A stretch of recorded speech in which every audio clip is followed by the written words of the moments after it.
Hi viewers, welcome to our channel. ప్రస్తుతం మనతో పాటు దాము బాలాజీ గారు సీనియర్ జర్నలిస్ట్ ఉన్నారు. వారితో ఒకసారి మాట్లాడదాం. సార్ నమస్కారం సార్. నమస్తే. సార్ పోసానికి అన్ని కేసుల్లో కూడా బెయిల్ వచ్చేసింది, వాళ్ళ బయటకు వచ్చేస్తారు అని చెప్పేసి అందరూ కూడా అనుకున్నారు. కాకపోతే ఆయన విడుదలకి ఇప్పుడు బ్రేక్ పడింది. మరో పీర్రీ వేరెంట్ కూడా ఆయన మీద ఇష్యూ అయిపోయిందని చెప్పేసి కూడా వార్తలు వినిపిస్తున్నాయి. ఈ రకంగా పోసాన్ని బెయిల్ మీద బయటకు రాకుండా లోకేష్ గారు ఫుట్బాల్ ఆడుకుంటున్నారు పోసాన్తో అని చెప్పేసి కూడా చాలా మంది మాట్లాడుకుంటున్నారు. అసలు ఏం జరుగుతుంది పోసాని విషయం? మరి ఇప్పుడు ఏం జరిగింది సార్, మీరేం చెప్తారు? పోసాని విషయంలో లోకేష్ అండ్ పవన్ కళ్యాణ్ ఇద్దరు కూడా సీరియస్ గా ఉన్నారు. ఎందుకంటే ఎక్కువగా పోసాని తిట్టింది పవన్ కళ్యాణ్ నెంబర్ 1. ఎందుకంటే ఆయన వ్యక్తిగత ఫ్యామిలీ సంబంధించి వాళ్ళ పిల్లలకు సంబంధించి అత్యంత నీచంగా దారుణంగా పోసాని మాట్లాడాడు. ఇక లోకేష్ గురించి, చంద్రబాబు గురించి కూడా అతను అనేక సార్లు చాలా దారుణంగానే మాట్లాడాడు. అయితే ఆయన ముందుగానే పసిగట్టాడు, ఈ గవర్నమెంట్ రాగానే మన మీద పడతారు వీళ్ళని. అందుకని ఆయన అన్ని పదవులకి, తర్వాత సభ్యత్వానికి రిజైన్ చేసి మొత్తం అసలు రాజకీయాల నుంచి నేను విరమించుకుంటున్నాను అనేది అన్నాడు, వెళ్ళిపోయాడు. సో బట్ అది టూ లేట్ అనమాట. Too late to respond. So అంటే ఎవరైనా ఇలా తిట్టి నేను రిజైన్ చేసేసి రాజకీయాల నుంచి వెళ్తా ఉంటే వదిలేస్తే అందరూ ఇదే చేస్తారు కదా అన్న ఇది ఉంది. అందుకనే గుణపాఠం నేర్పించాలి అని లోకేష్ కానీ, పవన్ కళ్యాణ్, చంద్రబాబులో అనుకున్నట్టుగా మనకు అర్థమవుతుంది. ఎందుకంటే వాళ్ళే అఫెండ్ అయిన వాళ్ళు. సో దానివల్ల ఈయన మీద కేసులు వరుసగా పెట్టి, ఎందుకంటే ఈయన మీద మామూలుగా అయితే తిట్టిన దానికి అరెస్టులు చేసే పరిస్థితి లేదు. జనరల్గా మామూలుగా అయితే సివిల్ లేకపోతే క్రిమినల్ డిఫేమేషన్ వేయచ్చు. వాటికి అరెస్టులు అవసరం లేదు, నోటీసులు ఇవ్వాలి. అందుకని వీళ్ళు ఏం చేస్తున్నారంటే నాన్ బెయిలబుల్ అండ్ కాగ్నిజబుల్ సెక్షన్లు ఏవైతే ఉన్నాయో వాటి కింద పెడుతున్నారు. కొంతమంది మధ్య SC/ST అట్రాసిటీస్ యాక్ట్ అప్లై చేస్తున్నారు. అంటే బాధితులు ఎవరైనా ఎస్సీలుగా, ఎస్టీలుగా ఉంటే ఆ చట్టం కిందకి వస్తుంది. ఇతని మీద మాత్రం 111 BNS 111 అనే సెక్షన్ పెట్టారు. 111 ఏం చెప్తుందంటే క్రిమినల్ సిండికేట్లో భాగంగా ఆర్గనైజ్డ్ క్రైమ్ సిండికేట్లో మెంబర్గా ఉంటే, లేకపోతే ఆ మెంబర్లకి షెల్టర్ ఇస్తే, లేకపోతే క్రైమ్ ద్వారా వచ్చిన డబ్బుల్ని ఇతను తీసుకుంటే, ఈ 3 తప్పులు ఈ సెక్షన్ కింద వస్తాయి. సో పోసాని మీద ఈ సెక్షన్ పెట్టారు. ఈ సెక్షన్ పెట్టడం వల్ల ఏమవుతుందంటే ముందస్తుగా కోర్టు నుంచి వారెంట్ తీసుకోవాల్సిన అవసరం లేదు అరెస్ట్కి. Without warrant anybody they can arrest anybody under this section. అట్లాగే నాన్ బెయిలబుల్ కాబట్టి బెయిల్ కూడా ఇమీడియట్గా రాదు, రిమాండ్కి పెట్టేస్తారు. సో ఇది అప్లికబుల్ కాదు అని రైల్వే కోడూరు మ్యాజిస్ట్రేటు భావించినప్పటికీ ఆయన ఇచ్చేశారు. దాని మీద హైకోర్టు కూడా స్పందించింది.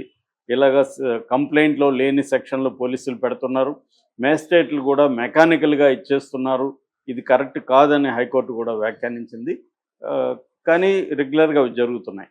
అయితే దాని తర్వాత ఇతను హైకోర్టులో మూవ్ చేశాడు. ఎందుకంటే ఒక పద్ధతి ప్రకారం వీళ్ళు ఒకసారి ఈయన జైల్లో ఉన్నప్పుడు వేరే స్టేషన్ వాళ్ళు పీటీ వారెంట్లు, దాదాపు ఇప్పటి వరకు 17 కేసులు ఉన్నట్టుగా చెప్తున్నారు. పీటీ వారెంట్ అంటే ప్రిజనర్ ట్రాన్సిట్ వారెంట్ అంటారు. ఇది BNSS 260 సెక్షన్ ప్రకారం ఒక వ్యక్తి ఒక నేరంలో జైల్లో ఉంటే ఇంకొక నేరంలో అతను ఇన్వాల్వ్ అయినప్పుడు ఆ నేరానికి సంబంధించిన ఇన్వెస్టిగేటివ్ ఆఫీసరు ఈ పీటీ వారెంట్ తీసుకొని మ్యాజిస్ట్రేట్కి సబ్మిట్ చేస్తారు. అంటే ఇతన్ని ఆల్రెడీ జైల్లో ఉన్నాడు, మాకు ఇప్పుడు ఈ కేసులు కావాలి అని ఈ కేసులో రిమాండ్కి అడగచ్చు. సో లేదు, కస్టడీకి కూడా అడగచ్చు, అదే హక్కు ఉంటుంది.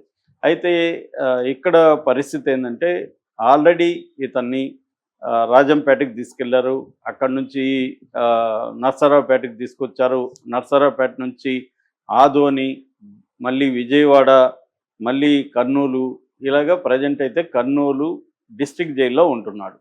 సో రీసెంట్గా JFCM కర్నూలు, JFCM అంటే జ్యుడిషియల్ ఫస్ట్ క్లాస్ మెజిస్ట్రేట్, ఇది సెకండ్ లోయెస్ట్ క్రిమినల్ కోర్ట్ అనమాట.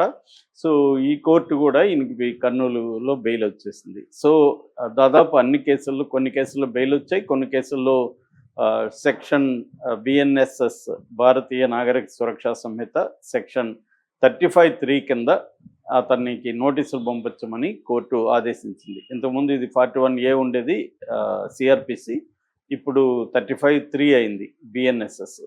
దాని కింద పంపించండి, అరెస్ట్ చేయాల్సిన అవసరం లేదనేది కోర్టు కొన్ని కేసుల్లో చెప్పింది, కొన్ని కేసుల్లో ఇచ్చేసింది. ఎందుకంటే ఇతని మీద చాలా కేసులు ఉన్నాయి. పాలకొండ, విశాఖ, పటాపురం, ఓబులవారపల్లి, పాతపట్నం, సూర్యాపేట, కర్నూలు, ఆదోని ఈ కేసులన్నీ ఉన్నాయన్నమాట. ఈ కేసుల్లో కొన్నిట్లో బెయిల్ వచ్చేసింది, కొన్నిట్లో అరెస్ట్ చేయొద్దని కోర్టు ఆదేశించింది. సో ఈ నేపథ్యంలో ఈరోజు ఆయన బెయిల్ మీద బయటకు వస్తాడు అనుకుంటున్న నేపథ్యంలో సడన్గా గుంటూరు నుంచి సిఐడి వాళ్ళు పీటీ వారెంట్ తీసుకొని కర్నూలులో ఈరోజు వేస్తున్నారు. సో దాని మీద విచారిస్తుంది. మామూలుగా అయితే నాకు తెలిసిన లా ప్రకారం, అంటే నేనేం అడ్వకేట్ కాదు కానీ నేను ఫ్రెండ్స్ని అడిగాను, వాళ్ళు చెప్పిన దాని ప్రకారం ఏంటంటే అన్ని కేసుల్లో బెయిల్ ఉన్నప్పుడు పీటీ వారెంట్ అనేది ఇంకా రెగ్యులర్ వారెంట్గా కన్వర్ట్ అవ్వదు. ఎందుకంటే ఆల్రెడీ ఆయన బెయిల్ మీద బయటకు వచ్చే పరిస్థితి ఉంది. బెయిల్ మీద బయటకు వస్తున్నప్పుడు పీటీ వారెంట్లో మళ్ళీ కన్వర్ట్ చేయడం అయితే కుదరదు. కానీ ఈయన్ని వర్చువల్గా ఈరోజు కోర్టులో అయితే ప్రవేశపెడుతున్నారు. మరి అక్కడ మ్యాజిస్ట్రేటు ఏ నిర్ణయం తీసుకుంటారనేది చూడాలి. అంటే ఇప్పుడు ఏంటంటే హైకోర్టు చెప్పినట్టుగా కింది కోర్టులు కొంత అంటే సుప్రీంకోర్టు తీర్పులను దృష్టిలో పెట్టుకొని bail rule, jail is exception అన్న రూల్ని దృష్టిలో పెట్టుకోవాల్సిన పని ఒకటి ఉంది. రెండవది కంప్లైంట్లో లేని సెక్షన్లు పెట్టినప్పుడు ఆ సెక్షన్ల కింద రిమాండ్ విధించడం కరెక్ట్ కాదు, అసలు అరెస్టే చెల్లదు. ఎందుకంటే 7 ఏళ్ల లోపల జైలు శిక్ష ఉన్న కేసుల్లో అరెస్టులు చేయకండి, నోటీసులు ఇవ్వండి. ఆ నోటీసులకు స్పందించి అతను కోఆపరేట్ చేయనప్పుడు కానీ, అతను కానీ ఆమె కానీ కోఆపరేట్ చేయకపోతే అప్పుడు నాన్ బెయిలబుల్ వారెంట్ ఇష్యూ చేయాలి. అప్పుడు కూడా రాకపోతే ఫస్ట్ బెయిలబుల్ వారెంట్ ఇష్యూ చేయాలి. అప్పుడు కూడా రాకపోతే నాన్ బెయిలబుల్ వారెంట్ ఇష్యూ చేయాలి. ఇలాగ ఒక ప్రాసెస్ని, లీగల్ ప్రాసెస్ని సుప్రీంకోర్టు అనేక సార్లు చెప్పింది. కానీ అవి ఫాలో కావట్లేదు. ఇటు పోలీసులు ఫాలో కావట్లేదు, అటు కింది కోర్టులు ఫాలో కావట్లేదు అని హైకోర్టు మొన్న కూడా చెప్పింది. సో ఈ నేపథ్యంలో ఇప్పుడు ఈ పీటీ వారెంట్ ప్రకారం మళ్ళీ తన్ని దీంట్లో పెడతారా, జైల్లో రిమాండ్ విధిస్తారా, లేకపోతే ఇప్పుడు అన్ని కేసుల్లో ఆల్రెడీ హైకోర్టు ఇటువంటి తీర్పు ఇచ్చింది కాబట్టి ఇది కూడా అలాంటిదే. కాబట్టి దీంట్లో ఈ అరెస్టు చేయకండి, ఆయన మీద 35(3) నోటీసులు ఇవ్వండి అని ఏమన్నా చెప్తుందా అనేది చూడాలి. సో ఇది పోసాని లెక్క మీద డిపెండ్ అయింది. సో కోర్టు కానీ ఇతనికి బెయిల్ ఇచ్చేస్తే దీంట్లో కూడా బయటకు వచ్చేస్తాడు. ఒకవేళ ఇవ్వకపోతే మాత్రం మళ్ళీ జైలు తప్పదు.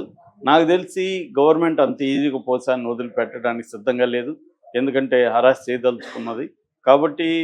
మళ్ళీ ఇంకొక కేసులు కూడా పెట్టే అవకాశం ఉంది పోసాన్ మీద. ఏముంది, ఏదో ఒక ఊర్లో ఈయన ఎప్పుడో మాట్లాడిన వీడియోతో పలానా వాళ్ళు అఫెండ్ అయ్యారు, సమాజంలో చిచ్చు పెట్టే విధంగా మాట్లాడు, ఇలాగ ఏదో ఒక కంప్లైంట్ ఇచ్చేయచ్చు. సో ఇక్కడ ఇప్పుడు ఏంటంటే హైకోర్టుకి కూడా టైం అనేది ఇంపార్టెంట్ కదా, ప్రతి కేసుని క్షుణ్ణంగా పరిశీలించడానికి టైం పడుతుంది. సో ఈ టైంలో పుణ్యకాలం గడిచిపోతుంది. ఇది మేజర్ ప్రాబ్లం పోసానికి. సో ఈరోజు హైకోర్టు కూడా ఫేవర్గా అయితే ఉంది కాబట్టి కింది కోర్టులు హైకోర్టు వ్యాఖ్యల్ని దృష్టిలో పెట్టుకొని